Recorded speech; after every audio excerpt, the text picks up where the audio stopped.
Mahasiswa Universitas Negeri Lampung terus bergerak menyuarakan keadilan, merapatkan barisan dan mengawal proses hukum yang hingga kini masih terus berjalan. Mereka sedang berduka karena salah satu rekannya dari Fakultas Ekonomi dan Bisnis tewas setelah mengikuti kegiatan pendidikan dasar organisasi pecinta alam. Dugaan penganiayaan yang dilakukan oleh senior menjadi modal bagi keluarga untuk mengambil langkah hukum. Lalu benarkah tewasnya korban ini akibat tindakan yang kebablasan? Bersama saya Kristanti Yosefa, Anda menyaksikan Fakta. Hidup mahasiswa! Hidup rakyat Indonesia! Hidup rakyat Indonesia! Keadilan untuk Pratama! Keadilan untuk Pratama!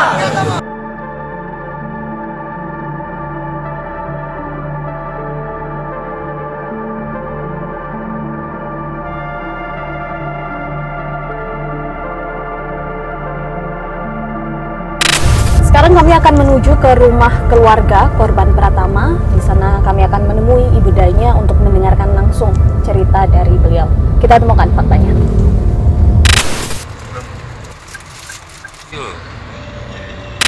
Sekarang kami sudah bersama dengan ibunda dari korban Pratama Wijaya Kusuma.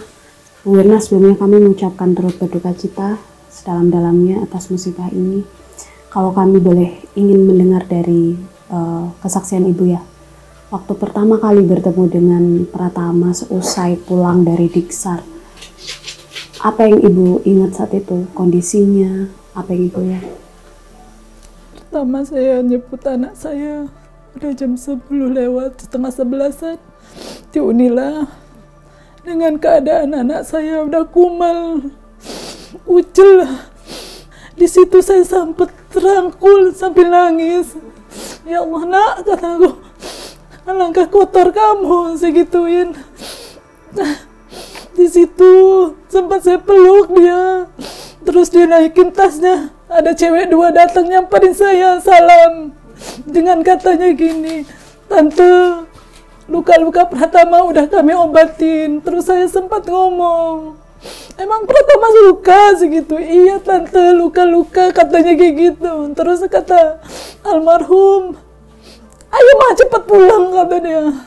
Terus kita pulang kan, dia bawa motor sebentar, saya suruh gantian karena gue yang geleng. Saya gantian, terus kita pulang. Nyampe di jalan, dia emang sempat ngomong kan, mama ngapain baik-baik sama orang dua itu.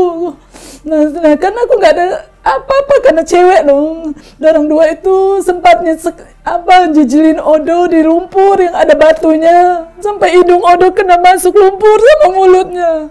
Saya emosi, pengen balik, nggak boleh sama almarhum dong. Maksudku cewek kok jahat banget sama anak saya. Terus gak boleh kata anakku, jangan mama, orang itu rame, nanti mama kena. Udah ini lapar banget mama, katanya cariin mie ayam. Terus kita berdua cari mie ayam, dapet, kita pulang. Di atas motor emang kerasa loh, udah geleng-geleng gini. Kenapa nak? Segitu. Enggak ma, cepetan, kata dia. Nyampe di rumah, dia bawa tasnya, ditaruh depan pintu. Dia duduk. Saya masuk ngambil mangkok, saya mau makan mie ayam itu. Saya lagi ngambil mangkok, cibuk, katanya. Dia pingsan. Jadi sempat aku buka, saya ganti bajunya, so saya lap-lap, saya foto karena ada luka lebam di badannya itu biru-biru.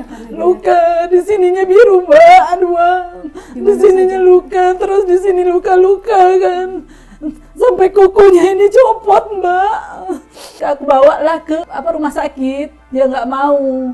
Dia bilang, mama jangan sampai ketahuan. Mama jangan ngomong-ngomong masalah ini, nanti orang ketahuan sama Udonya, ini diancam mama. Jadi saya itu nggak boleh cerita-cerita tentang luka-luka dia itu, nggak boleh loh.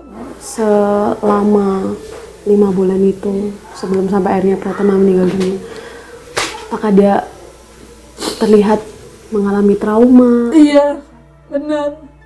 Dia kalau pulang selalu pakai jaket, Mbak. Dia itu kayak ngeliat-liat belakang terus. Kalau ada tamu dia nggak berani keluar. Walaupun saudara gedor-gedor nggak berani dia buka pintu kalau nggak saya. bulan Februari dia udah mulai sakit, kepala sakit, kerantangan. Dikasih dokter Melan, scanning hari ini katanya. Di scanning dia ngomong, ini ada gumpalan darah ibu.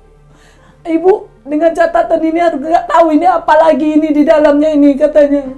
Kamu harus ke Abdul Muluk di sana yang ada bedah syaraf, di sini nggak ada. Selama dirawat, selama ibu rawat, Pratama cerita nggak penyiksaan apa aja yang dia dapatkan? Emang dia cerita Mbak, bahwa dia ditendang dadanya, perutnya, diinjek-injek. Itu kan sebenarnya dari awal nggak terima loh. Maka seniornya mau ngadu. Setelah kasus ini mencuat, kemudian Pratama meninggal dunia akhirnya, seperti apa respon pihak kampus itu? Orang kampus tuh datang waktu aku habis nikah hari Mbak. Dia ngomong gini, Ibu, gimana keadaan, berduka cita lah intinya. Iya. Terus kata dia gini, Ibu, saya lihat postingan Ibu di Facebook bahwa anaknya meninggal gara-gara ini, Mahefel, kata dia. Tolong Bu, hapus, nanti wartawan pada datang ke kampus. Oh iya, kataku, dengan catatan Ibu, orang yang pernah mukul anakku Mahefel datang ke sini minta maaf sama saya. Goresan hati saya, mungkin goresan hati almarhum. Udah baik dong saya ini. Saya udah minta dengan catatan orang mengakuin kesalahan, minta maaf dengan saya mau maafin. Terima kasih sekali lagi Bu Wirna atas waktunya. Oh iya. Terima kasih, kami juga mengucapkan turut berduka cita. Salam Iya. Selamat sore Bang Ichen, Ya, saya selamat Tanti sore, Mbak dari Tanti. Fakta TV One. Ya, siap gimana Mbak Tanti? Bang Ichen ini adalah kuasa hukum dari korban Pratama ya? Pratama dan kawan-kawan. Baik. Bang Ichen, apa saja kemudian kejanggalan yang ditemukan oleh pihak kuasa hukum? Ya, yang pasti untuk kejanggalan dari tim kuasa hukum banyak sekali. Yang pertama dari luka lebam dan luka di leher, itu sangat kejanggalan. Itu yang kami harapkan dari tindakan kawan-kawan dari kepolisian untuk mengungkap kasus itu, sehingga nanti adanya terbuktinya itu adanya tindak pidana kekerasan gitu. Oke, kalau secara rekam medis, bukti-bukti rekam medis yang sudah dimiliki oleh pihak kuasa hukum, apa saja temuannya, Mas? Ya, Mungkin untuk bisa ditunjukkan juga. temuan dari rekam medis itu dari klien kami. Yang pertama itu dari atas nama Alvaris. Alvaris itu dia ada gendang telinga itu pecah. Itu kan sudah terbukti di rekam medis dari Adpen di Adpen dan urip gitu. Kalau Adpen kan cuma sekitar kemarin itu memang ada infeksi, tapi kalau di urip itu jelas di sana ada gendang telinga pecah gitu. Oke. Kalau dari korban Pratama sendiri? Kalau untuk rekam medis dari Malahyati dan Abdul Muluk di sana terbukti ada gumpalan darah di kepala. Gitu. Gumpalan darah kepala itu yang menyebabkan meninggalnya korban Pratama. Kejanggalan-kejanggalan yang ditemukan oleh pihak kuasa hukum? Untuk kejanggalan-kejanggalan yang ditemukan dari tim kuasa hukum banyak, diantaranya itu di sini kita ada beberapa foto, diantaranya itu ketika korban itu pulang ke rumah itu di sini ada semacam kayak jeratan tali di leher. Gitu. Ini di leher jelas banget ada jeratan tali. Yang kedua itu di dada itu semacam lebam di dada sebelah kanan. Itu jelas di sini ini yang kita pengen usut tuntas terkait masalah tindak kekerasan ini. Yang ketiga itu di tangan juga ada lebam juga di sini. Gitu. Untuk tim kuasa hukum kami yang sangat fatal itu ada jeratan di leher. Gitu. Ini yang kami pertanyakan dan kami serahkan juga ke pihak penyidik untuk mengungkap kasus ini. Buat teman saya Julio dari bawah sini, dia disuruh jongkok dari sini, jongkok ke atas itu sambil teriak